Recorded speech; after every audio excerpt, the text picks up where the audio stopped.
अस्सलामुअलैकुम दोस्तों, आज हम बात करेंगे व्हाट हैपेंड दिस वीक, यानी इस वीक में दुनिया में क्या क्या हुआ। वो सब जो सिर्फ हेडलाइंस तक नहीं रह गया, बल्कि ग्लोबल जियोपॉलिटिक्स, एनर्जी क्राइसिस और इकोनॉमी पर एक बड़ा शॉक वेव छोड़ा है। ये वीक का स्कोप बहुत बड़ा है। कॉन्फ्लिक्ट्स, मार्केट्स, डिप्लोमेसी और दुनिया की स्ट्रेटेजिक शिफ्ट्स सब इस एक जगह पर। Middle east conflict, Iran, US और इजराइल के दरमियान टेंशन। इस वीक की सबसे डोमिनेंट और ग्लोबल इंपैक्ट रखने वाली स्टोरी है मिडिल ईस्ट में कॉन्फ्लिक्ट, जो ईरान, यूनाइटेड स्टेट्स और इजराइल के बीच एस्केलेट हो रहा है। ये सिर्फ छोटी क्लैशेस नहीं, ये डायरेक्ट स्ट्राइक्स और रिटेलिएशंस तक पहुंच गए हैं। सबसे पहले बात करते हैं 2026 South Pars gas field attack की, जहां इजराइल ने ईरान के South Pars natural gas field को स्ट्राइक किया, जो मुल्क की टोटल गैस प्रोडक्शन का बहुत बड़ा हिस्सा है। इस अटैक का इमीडिएट इम्पैक्ट ये हुआ कि ऑयल और गैस आउटपुट टेम्परेरली हॉल्ट हो गया, जिसकी वजह से इंटरनेशनल एनर्जी प्राइसेस ने ऊंचाई देखी। इससे सप्लाई शॉक शुरू हुआ, जो मार्केट्स में रिपल इफेक्ट बन गया। ईरान ने इस रिस्पॉन्स में गल्फ के एनर्जी साइट्स को टारगेट करना शुरू किया। कतर, सऊदी अरेबिया और यूएई के ऑयल और गैस फैसिलिटीज पर मिसाइल और ड्रोन स्ट्राइक्स किए गए। इस एस्केलेशन ने बताया कि अब कॉन्फ्लिक्ट सिर्फ मिलिट्री फ्रंट्स तक सीमित नहीं, बल्कि एनर्जी इंफ्रास्ट्रक्चर को डायरेक्ट टारगेट बनाना शुरू कर दिया गया है। Straight of Hormuz crisis, supply chain disruptions. इस वीक एक और बहुत क्रूशल डेवलपमेंट ये है कि ईरान ने इफेक्टिवली स्ट्रेट ऑफ हॉर्मूज को ब्लॉक कर दिया, जो इंजन है ग्लोबल ऑयल ट्रेड का। यहां से लगभग 20% ऑयल सप्लाई गुजरता है। स्ट्रेट ऑफ हॉर्मूज की ब्लॉकेज का मतलब सिर्फ रीजनल इशू नहीं था, global energy markets panic mode में चले गए। ऑयल प्राइसेस पहले से ही ऊपर थीं, लेकिन रीसेंट स्ट्राइक्स और सी पोर्ट्स की इंस्टेबिलिटी ने ब्रेंट क्रूड को $100 प्लस पर बैरल तक पुश कर दिया। इसका इकोनॉमिक मतलब ये है कि एनर्जी प्राइस शॉक से ग्लोबल इन्फ्लेशनरी प्रेशर बढ़ रहा है।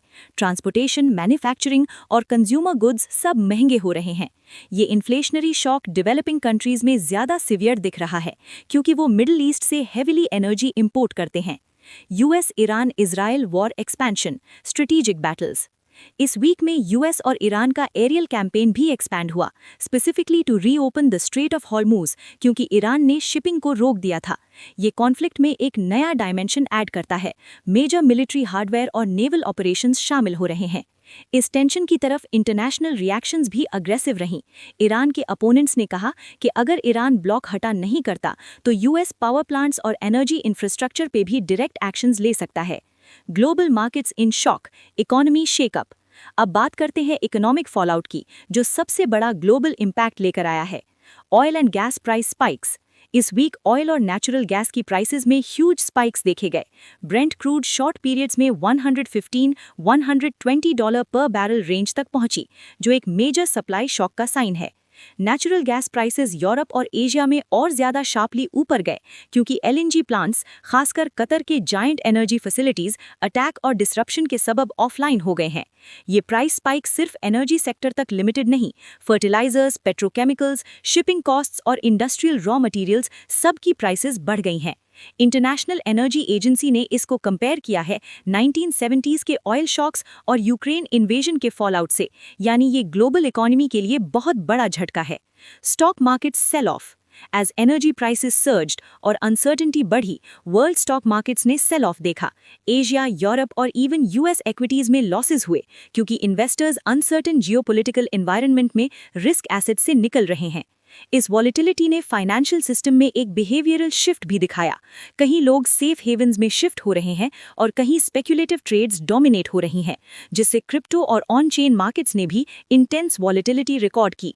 Diplomacy and world leaders response. इस वीक में यूएन सेक्रेटरी जनरल ने इमीडिएट सीजफायर और डी एस्केलेशन की अपील की, वार्न करते हुए कि ये कॉन्फ्लिक्ट ह्यूमैनिटेरियन क्राइसिस और इकोनॉमिक फॉलआउट दोनों वाइडन कर रहा है। मेजर पावर्स जैसे ईयू, एशिया और गल्फ स्टेट्स डिप्लोमैटिक एफर्ट्स में बिजी हैं, लेकिन ग्राउंड पर कॉन्फ्लिक्ट्स और स्ट्राइक्स का साइकिल रोकने में सक्सेस कम है। नेगोशिएशंस चल रही हैं, लेकिन साथ में मिलिट्री रेडीनेस भी इंक्रीज हो रहा है। ये मिक्स्ड सिग्नल्स दे रहा है। Civilian and humanitarian impact. Conflict सिर्फ इकोनॉमिक्स और ग्लोबल स्ट्रैटेजी तक लिमिटेड नहीं, ह्यूमन इम्पैक्ट बहुत सीवियर है। मिलियंस लोग डिस्प्लेस हो चुके हैं, सिविलियन इंफ्रास्ट्रक्चर और डिसैलिनेशन प्लांट्स टारगेट हो रहे हैं, जिससे क्लीन वाटर और फूड सप्लाईज अफेक्टेड हो रहे हैं, खासकर गल्फ स्टेट्स में। यानी ग्लोबल फूड सिक्योरिटी इश्यूज भी बहुत प्रोमिनेंट हो गए हैं, क्योंकि मिडिल ईस्ट के कुछ रीजन्स अपनी फूड इंपोर्ट्स का बहुत बड़ा हिस्सा इस ट्रेड रूट पर रिलाई करते हैं। Unlikely side stories that still matter. इस वीक में कुछ एडिशनल स्टोरीज भी नेशनल अटेंशन ग्रैब कर रही हैं। एविएशन इंसिडेंट्स, पॉलिटिकल अपॉइंटमेंट्स और प्रोमिनेंट अरेस्ट्स, जिनका इम्पैक्ट लोकल ऑडियंसेस तक डीपली फील हो रहा है। ये स्टोरीज एक तरह से भीम डिस्ट्रैक्शन का काम करते हैं, जब वर्ल्ड इतने सीरियस शिफ्ट्स में घिरा हुआ है। क्या सीखा हमने इस week? What this week teaches us? तो दोस्तों, अगर सिर्फ हेडलाइंस पर नजर रखा जाए तो लगता है कि बस एक और रफ वीक थी ग्लोबल न्यूज में। लेकिन जब हम कॉन्फ्लिक्ट्स, इकोनॉमिक डेटा और ग्लोबल मार्केट्स को एक साथ देखते हैं तो एक बड़ा नैरेटिव बन जाता है। Major world powers direct military engagement में हैं। ईरान, यूएस, इजराइल और allied Gulf states.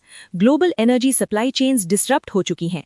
Oil and gas infrastructure को टारगेट भरा। मार्केट्स रिएक्ट कर रहे हैं फियर और अनसर्टेनिटी के साथ। स्टॉक्स, कमोडिटीज और करेंसीज में वॉलेटिलिटी। वर्ल्ड लीडर्स डिप्लोमेसी और क्राइसिस मैनेजमेंट में इन्वॉल्व हैं, लेकिन पीस सोल्यूशन कोई इमीडिएट नजर नहीं आ रहा। इकोनॉमिक कॉन्सिक्वेंसेस कंज्यूमर प्राइसेस तक पहुंच रहे हैं। इन्फ्लेशन बढ़ रहा है और सप्लाई चेन्स नेक्स्ट मंथ तक भी शेकी रहने का चांस है।